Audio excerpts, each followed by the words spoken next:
Einen schönen Nachmittag hier auf der BeSt³ in Wien. Wir haben bereits den zweiten Messetag der Messe für Berufsstudium und Weiterbildung. Sie finden hier unter dem Dach der Stadthalle hier in Wien ein riesiges Angebot. Und hier wir aus dem Vortragssaal C, wir dürfen nicht nur Sie hier im Publikum informieren, sondern auch Sie zu Hause, die Sie via Livestreaming mit dabei sind. Und jetzt erfahren Sie, wie das Studieren in Großbritannien sein könnte. Wir haben wunderbare Gäste. We are glad that you are here. So please welcome Jennifer Roberts and Tony Leeming. That's correct? That'll do. Okay, from the British Council Austria. Und die beiden werden uns jetzt schildern und erläutern, dass auch Studieren selbstverständlich in Großbritannien möglich ist und auch Spaß macht. Bitte sehr. The stage is yours. Hello, good afternoon. As you've heard, my name is Jennifer Roberts. I'm from British Council Austria. We are going to do the presentation in English, so please, if we are speaking too fast, tell us somehow. Wave or shout out, okay, if it's too fast. So we're going to be telling you why it's a great idea to study in the UK. I personally did study there. I went to the University of Bristol. And my colleague Tony. Hello, yes, I also studied in the UK. I studied at King's College London, which is part of the University of London, but that was a bit of a long time ago. Okay, so first of all, one of the great reasons to study in the UK is that it offers a world-class education. 4 of the world's top 6 universities are in the UK. And it's second in the world for university-industry collaboration, meaning that you can do placements as part of your degree. Over half of university research is classed as world-leading, and 107 Nobel Prize winners studied at UK universities. On top of this, there is a wide choice of universities, 109 in total and 133 colleges. So hopefully there would be something for you. Once you've studied at university, you'll probably want to know what's going to happen in your career, and studying in the UK can help that. 5 of the world's top universities are in the UK, and they're in the 5 most employable universities. Most importantly, UK graduates earn more than you would do if you were at an Austrian university, which is nice. 2/3 of UK businesses have links to universities. So, for example, Airbus, Rolls-Royce, and James Dyson, who you can see here, all have links to UK universities. James Dyson of the Hoover Man, he makes vacuum cleaners. And, of course, you will improve your English language skills to an amazing degree, so you'll come back to Austria as a native speaker. Almost as good as Tony. Well, yeah. Okay, another good reason to study in the UK would be because it's such a friendly international community. There are over 500,000 international students from 200 countries, so I hope that you would feel very welcome there as an international student. 16.8% of students come from outside the UK. And there is a lot of welfare and support for international students. So when you arrive in this new city and go to this new university, you'll find the support available. They have good international offices and plenty of people to talk to about any problem you might face. As well as that, there is a vibrant student life at the UK, including lectures. I think that's socialising. I have no idea, but it might be the Oxford Ball. And of course, talking of balls, playing with balls, in the case rugby, football, all of the sports that you could possibly imagine will all have some form of association or club that you can, in fact, join and meet new friends and stuff. Yeah, one of the best things and one of the biggest differences, I think, about studying in the UK are the amount of societies, they call them, clubs that you can join.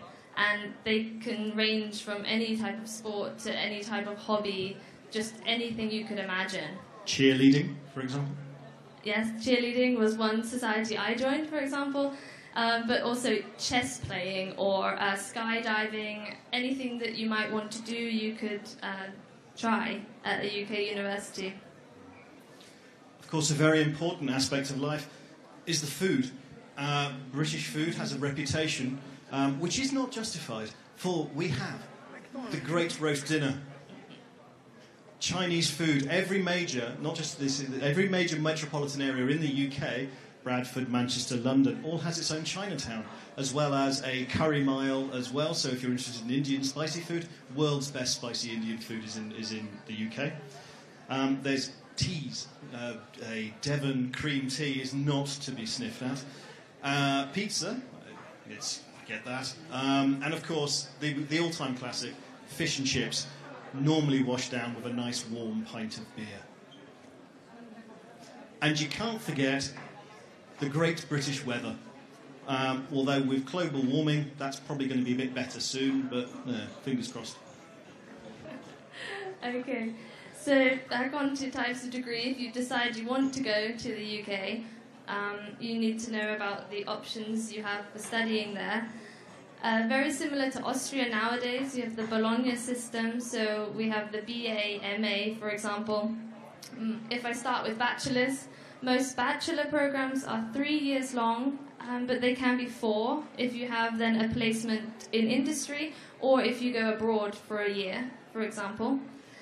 You can do Bachelor of Arts, Bachelor of Science, moving on to Masters, Master of Science, Master of Business. And Master's programs are usually 1 year in the UK, although it depends, it can be 2 as well. And one thing I would emphasize is the amount of options you have in combining quite different subjects in the UK. So you could study maths and German, or philosophy and Russian, or geography and economics is what Tony studied, for example. And it's quite nice to combine 2 subjects and do a joint honours degree. But how do you choose which university you should go to? It's a very difficult choice. There are a number of different ways, a number of different advice, sources of advice that you can go through. One of the best ways is to look at the rankings. Now, the Telegraph, the Guardian and the Times, the 3 main newspapers in the UK, they all do rankings every year. So they will rank the universities. Depending on which one you go to, they give different opinions. Some of them will rank by a subject, which is important. So, for example, the University of Cambridge might have the best reputation, or one of the best reputations for a university in the United Kingdom, but if you wanted to study medicine, it doesn't have the best reputation for medicine in the UK. So you can actually look about, if you want to go to the best place for the best course, which university you should be looking at. There are also other factors to consider as well. So, for example, the location. Are you looking at a modern or a traditional university? So, for example, way back when I was looking at my university, I had a choice between Swansea, which is in Wales, and King's College London. Swansea was a 1960s, so a modern, at the time, university with very modern campus feel, whereas opposed to King's College London, 4th oldest university in the United Kingdom, very, very traditional, yes, traditional, best word for it. Then, of course, there's the north, the south, the east, and the west. The UK is quite small, but there is a very big difference between life in the north, the south, the east, and the west, so you need to have a thought about that. In cost-wise, London, it says generally more expensive there, is more expensive. It is going to cost you more to live in London. And of course, then there's the course strengths. So, as I said before, which course is better where? You should also bear in mind what I mentioned about campus and non-campus universities. So, campus, we mean everything's in a sort of in one area, like the traditional, the way that you would see a US university portrayed on the television. So, there's campus universities, and then there's particularly in London, non-campus ones where you live. I live, for example, 45 minutes away from where I had to go to study. Whereas, so on a campus, you would have where you live with your fellow students, you would have where you study in another building, your lectures. You would have a student bar. Everything on one site would be a campus university, and that's very common in the UK. Okay, so one really great resource for you if you want to find out any more about a lot of different things to do with studying in the UK is the Education UK website. This is linked to in-country events to help you find out about your UK education and plan your studies, and it has tons of information about scholarships and fees, about practical advice and real-life student experiences. So it's a really good resource for you, and it can help you with regard to choosing a university, but also once you've moved there, if you have some practical questions about where to live or something financial. Okay, so moving on to one of the drawbacks to studying in the UK, the fees. For a standard university in the UK, and I have to say now England specifically, the cost is £9,000 a year for you if you're an Austrian citizen. If, however, you would like to study in Scotland, that would actually be free. So that's a good option for Austrian students, we always say. Although you have to bear in mind the weather in Scotland, primarily, would then be a lot worse. So £9,000 is the generic fee across all universities. There aren't universities that charge more than that, like private universities in the States. £9,000, although it could be cheaper for you as EU citizens in Scotland, like I said, and in Wales, for example. So that's the bad news. The good news is there is funding available for you to try and cover some of those costs. So there are scholarships. Us at the British Council, we manage 17 programmes. The way to look at them and see them, though, is listed on the Education UK website. There are also Go UK government scholarships, the Erasmus schemes, Royal Society, loans, etc., etc. So there are plenty of ways of you to try and get funding as long as you sort of persist. It's not something you'll do very quickly. You need to sort of work at it and find those funding streams to help. Okay, so moving on to how you do it. The way to do it is, you can see UCAS. This is the University and Colleges Admission Service, and this is the website that you actually apply on. So you have to fill out various different fields and forms. This will include some preparation. You'll need to write a personal statement explaining your motivation for wanting to study a specific course at a specific university. And you apply through this website to 5 universities. You can list 5 different universities as options. The deadlines for 2017 entry are as follows. If you want to study medicine, dentistry, some other sciences, you need to apply by October this year. And if you want to go to Oxford or Cambridge, it would be October too.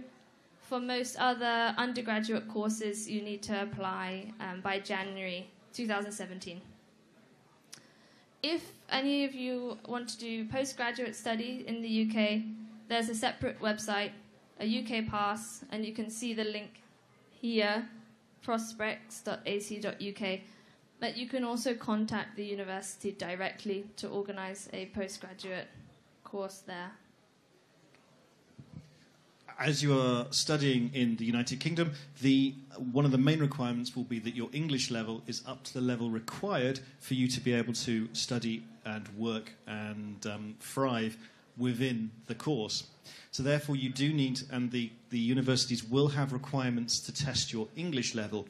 But the good news is that's where we at the British Council Austria can particularly come in, as we have the main exam that you would want to take in order to test and prove your English ability would be the IELTS test, which we run twice monthly in Vienna as well as in other areas in Austria. So that's the IELTS exam. That's the mainly and most widely recognised and used exam. On top of that, you can also, through us, take the Cambridge English Language Assessment, mostly the CAE, the advanced, which we'll be looking at. Again, we run that 3 times a year in Vienna. and a few other places around Niederösterreich as well. All of the information you can find on this, you can find either online on our website, or you can give us a call, or even pop in or talk to us either afterwards or at our wonderful stand downstairs. A18. A18. So yes, we're a wonderful professional team waiting to help you. Okay, so I'm just going to tell you a little bit now about Shakespeare Lives in 2016 and in relation to studying Shakespeare then in the UK. This is a global program of events celebrating the 400th anniversary since Shakespeare's death. And there will be a global series of events, projects, resources, including resources to improve your English. And in Austria, there will be events coming up. So again, just keep track of our activities on our Facebook and website. The Globe Theatre will be coming to Austria twice this year, in April and August. There'll be some film screenings at the Haydn in April, hopefully on the 23rd of April. But again, check our Facebook. And we are supporting some exhibitions, for example, at the Theater Museum. And I forgot almost. If you come to our stand after this, we will be filming people sharing their Shakespeare and performing your favourite Shakespeare quote on camera. Our colleagues from the British Embassy will be filming you, and we will share your videos online if you would like us to. You might get a suite as well. So come to our stand for that later.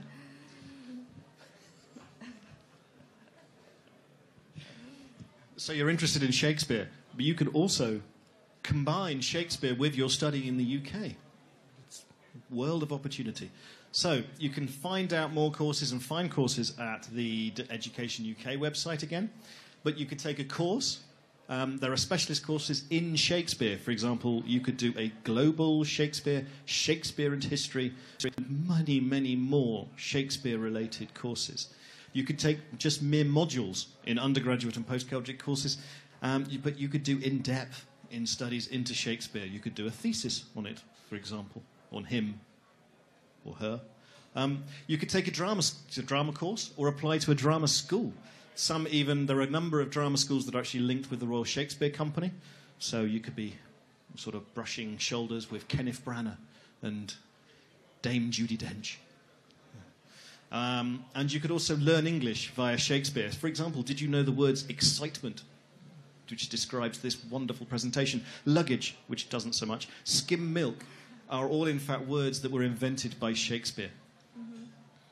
And on that theme... Oh, you wanted to finish? Yeah, I would like to. You could also join a society, as we're on the theme of society, where you could join a drama school, or even possibly a specific Shakespeare drama school, drama society at university, and make new friends, apparently. So, yeah, be nice. So on that theme, there are a few tongue twisters and words and phrases that Shakespeare created that you may or may not know.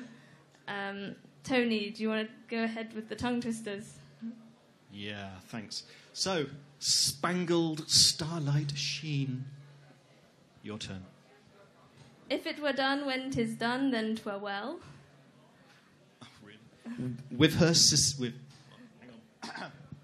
his surceased success.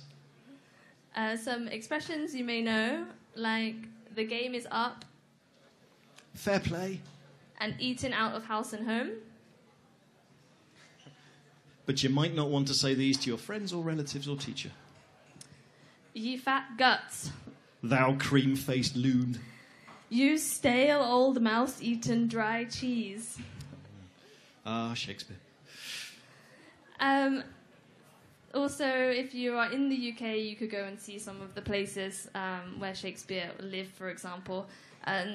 We've got some information on here about travelling in the UK in general. If you need a rail card, or if you want some more advice about where to visit while you're there, you can look at the Visit Britain website. Take a trip to London, look at the Globe Theatre, watch a show, for example. So there's plenty to do and lots of student discounts available. There's also a whole range of resources that are currently available online to you if you're interested in Shakespeare. But first of all, the British Council Learn English Teens website, not just for Shakespeare, this is also an excellent resource for you to learn English and to keep your English up to practice. So there's a section on Shakespeare right there waiting for you.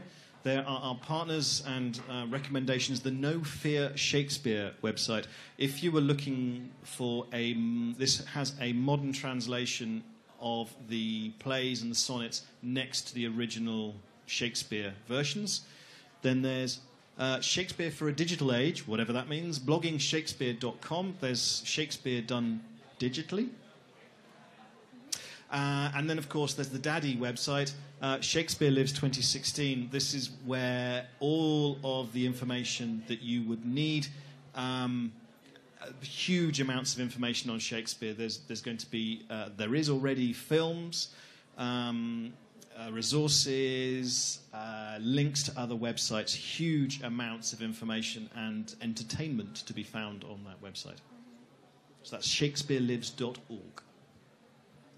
Okay, and then in summary, some really useful key websites that, just to emphasize, Education UK we've mentioned enough, I think. UCAS, remember, that's for your actual application to university. Then there's a few other links to very useful websites there that you might need to use. We've also included our website, British Council Austria, our Facebook page, and our Twitter account, so please follow us there, and also don't hesitate to ask us if you have any questions, either now at our stand or by email or call, for example. We also have this handout based on the Study UK, which contains most of those links that you can get from us afterwards or at the stand again, A18. And I would say one more time, don't forget to come to our stand and record yourself saying something from Shakespeare's works just after this, for example. So, yeah, any questions from anyone?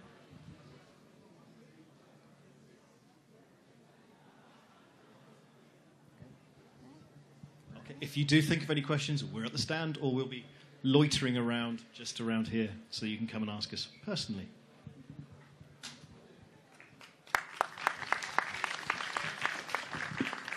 Genau, die beiden können nämlich auch Deutsch, deswegen mache ich ganz schnell noch eine Zusammenfassung, denn wir haben noch die Zeit. Also, ich habe ja gedacht, lieber Tony Leeming, Sie sind bei der Tourismuswerbung für Großbritannien beschäftigt. So schön hat er sein Land verkauft. Dankeschön. Also, Studieren in Großbritannien. Es gibt eine riesengroße Anzahl von Universitäten, ganz unterschiedlichen Richtungen in Großbritannien. Es gibt von den großen Zeitungen in Großbritannien werden Rankings veröffentlicht. Das ist gerade im angelsächsischen Raum sehr wichtig. Darauf wird Wert gelegt. Das ist weniger bei uns, aber im angelsächsischen Raum ist es wichtig. Also schauen, wo ist diese Universität, wo Sie vielleicht hingehen möchten. Sie haben auch gesagt, das gilt jetzt für England, muss man mit Studiengebühren rechnen von 9.000 Pfund, nicht für Wales und nicht für Schottland. Die Jennifer hat auf das Wetter hingewiesen in Schottland. Genau, es kommt darauf an. Es gibt aber Unterstützungen, also es gibt jede Menge Services, die sie anbieten über das British Council Austria, wo beide jetzt am Stand auch Auskunft geben können über eine super aufbereitete Homepage. Es ist wichtig, dass man gut Englisch spricht. Da gibt es Ausbildungen, die auch Sie über Ihr Council laufen können. Es gibt auch das Cambridge-Zertifikat, das man machen kann.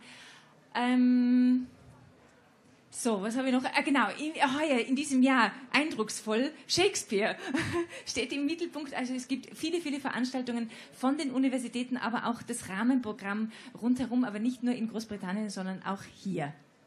Okay, also, Sie können auch gern, wenn Sie möchten, Fragen auf Deutsch stellen. Vielleicht geht es da einfacher. Oder wie gesagt, sonst in trautem Gespräch am Stand. A0? A18. A18, okay. Wunderbar. Thank you for being here auf der BeSt-Messe in Wien. Dankeschön. Und möglicherweise sitzt einer von den jungen Menschen, die wir hier im Publikum haben, bald in einer Universität in Großbritannien. Herzlichen Dank. Dankeschön.